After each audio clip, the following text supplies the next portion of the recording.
శుక్లాం వరదరం విష్ణుం శశివర్ణం చతుర్భుజం ప్రసన్నవదనం ధ్యాయేత్ సర్వవిఘ్నోపశాంతయే అగజానన పద్మార్కం గజానన మహర్నిశం అనేకదంతం భక్తానాం ఏకదంతముపాస్మహే. ఇప్పుడు మనం నేరుగా టాపిక్ లేపుదాం. ఇప్పుడు మనం ఏం చేసాము, గ్రహాల యొక్క యోగాలు ఎన్ని? మూడు రకాలలో ఒకటేమి శుభగ్రహాల కలయిక వలన ఏర్పడేది యోగం అంటాం. రెండోది అశుభ గ్రహాలు కలయిక వల్ల ఏర్పడేది గ్రహయుద్ధం అంటాం. గ్రహయుద్ధం అంటే ఏంది అది చెప్తాను నెక్స్ట్. తర్వాత మూడోది ఒక అశుభ గ్రహం యొక్క కలయిక వల్ల ఏర్పడేది, అది కూడా యుద్ధమే. ఆ యుద్ధంలో గాన శుభగ్రహం గాన ఓడిపోతే అది వియోగం అయిపోతుంది. అంటే గ్రహాల యొక్క ఏదైతే శుభగ్రహాల యొక్క డిగ్రీలు తక్కువ ఉండి అశుభగ్రహాల యొక్క డిగ్రీలు ఎక్కువ ఉంటే అది శుభం చేకూరుస్తుంది. అదేవిధంగా ఒక శుభగ్రహం యొక్క డిగ్రీలు ఎక్కువ ఉండి అశుభగ్రహం యొక్క డిగ్రీలు తక్కువ ఉంటే అది వియోగం. అంటే ఆ జాతకునికి కొంచెం ఇబ్బందికరం అని అర్థం. అది మామూలుగా ఈ వీడియోలు చెప్పుకుంటూ పోతుంటేనే అది అర్థం కాదు. మామూలుగా మీరు ఎవరైనా సరే జ్యోతిష్యం వాళ్ళ అంటే భవిష్యత్తు గురించి చెప్పించుకోవాలంటే నేను డిస్క్రిప్షన్లో నా నెంబర్ ఇస్తాను. నాకు మామూలుగా నా కామెంట్ బాక్స్లో కామెంట్ చేస్తే నేను చెప్పగలను. అది కరెక్ట్గా నీకు పుట్టిన తేదీ, నెల, సంవత్సరం కరెక్ట్గా ఉంటే జాతకం అనేది పర్ఫెక్ట్గా వస్తుంది. లేకపోతే సరిగ్గా రాదు. ఎంతోమంది చెప్తా ఉంటారు, మీరు ఆ ప్రశ్నశాస్త్రం అడగండి, ఇదండి అదండి అని. అదంతా ఉత్త వేస్ట్. ఆ ప్రశ్నశాస్త్రం అనేది అప్పటికప్పుడే ఆ గ్రహాల కలయిక వల్ల ఏమొస్తుంది చెప్పండి. ఎప్పుడైతే నువ్వు పుట్టిన డేటు, నెల, సంవత్సరం అనేది కరెక్ట్గా ఉంటుందో ఆ జాతకుని యొక్క గుణగణాలు అనేది చెప్పేదానికి వీలవుతుంది. అదేవిధంగా ఇప్పుడు మనము నెక్స్ట్ టాపిక్లోకి చెప్దాం. రవిచంద్రులు తప్ప 5 గ్రహాలు కలిస్తే అది పంచమ పురుష యోగం అంటాం.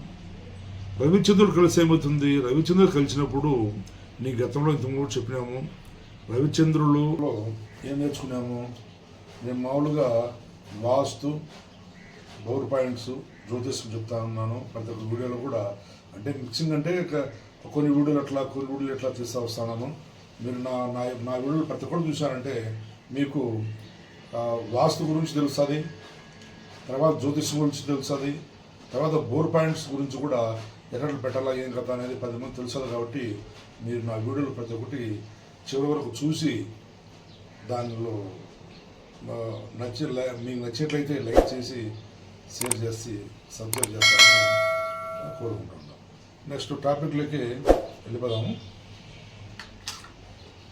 గతంలో మీకు చెప్పాను, ఇప్పుడు గ్రహాల యొక్క బలాలు, బలహీనతలు.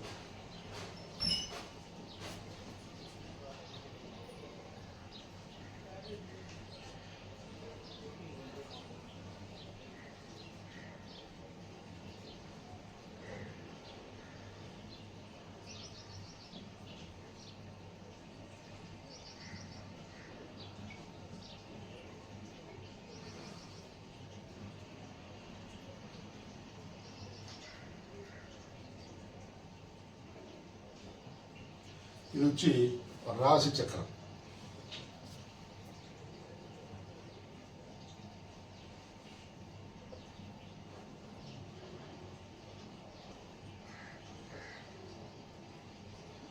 ఇది రాశిచక్రం. ఈ రాశిచక్రంలో ఇక్కడ మీకు ఎప్పుడే చెప్పాను, మే అంటే మేషం, రు అంటే వృషభం, మీ అంటే మిథునం, ఇక్కడ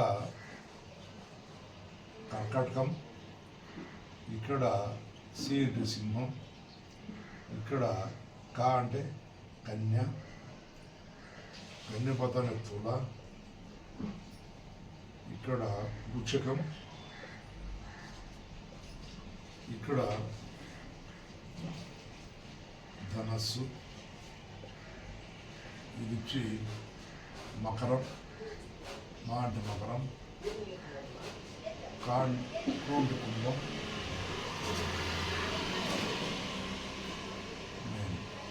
ఇది మే అంటే మేషరాశి, వృషభము, మిథునము, కర్కటకము, సింహము, కన్య, తుల, వృశ్చికము, ధనస్సు, మకరం, కుంభం, మీనం అనే ఈ రాశులు.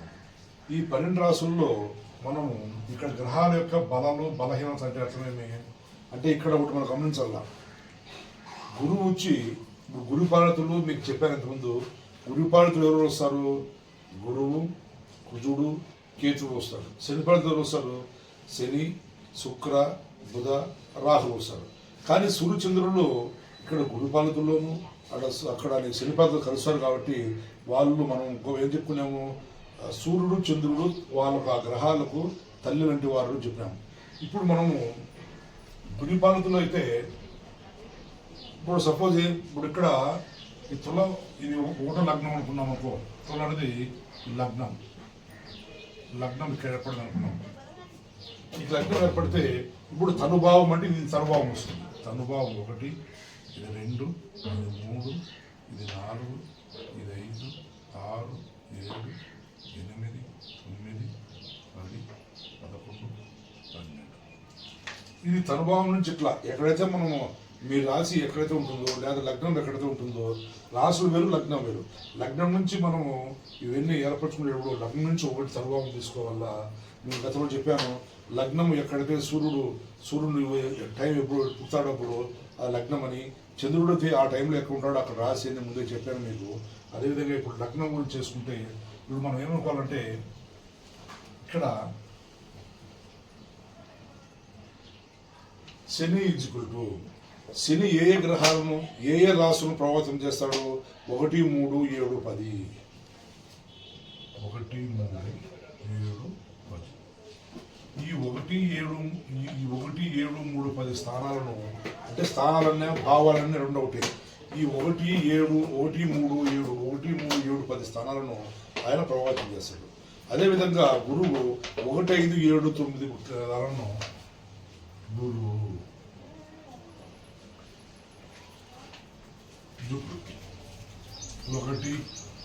గురువు వచ్చేసి 1, 5, 7, 9 1, 5, 7, 9 భావాలంటే మీ భావాలన్నీ ఒకటే. నెక్స్ట్ స్థానాలు దాని కేంద్ర విగ్రహం ఇవి భావాలు కానీ స్థానాలు కానీ ఈ 1వ స్థానం 2వ స్థానం 3వ స్థానం అంటే ఆ విధంగా. అదేవిధంగా నీ కుజుడు వచ్చి 1, 4, 7, 8 కుజుడు వచ్చి 1, 4, 7, 8. ఇక్కడ ఈ కుజుడు వచ్చి 1, 4, 7, 8 స్థానాలను ప్రభావితం చేస్తాడు. అంటే అర్థమేమి? శని యొక్క తను స్థానం నుంచి శని మామూలు యాక్చువల్గా ఇక్కడ శని ఉండాలనుకున్నాం. ఇక్కడ శని ఉంటే ఇక్కడ నుంచి ఇక్కడ తనుభావం శనికి ఎక్కడ వస్తుంది? తనుభావం ఇక్కడ నుంచి 1, 2 ఇది 3, 4, 5, 6, 7 ఇక్కడ 7, 8, 9, 10 ఇది.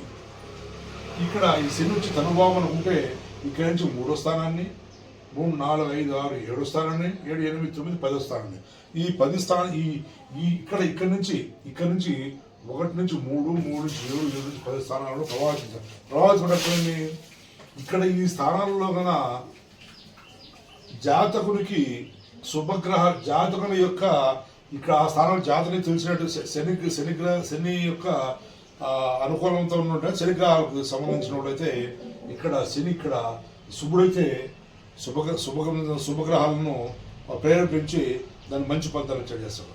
అదేవిధంగా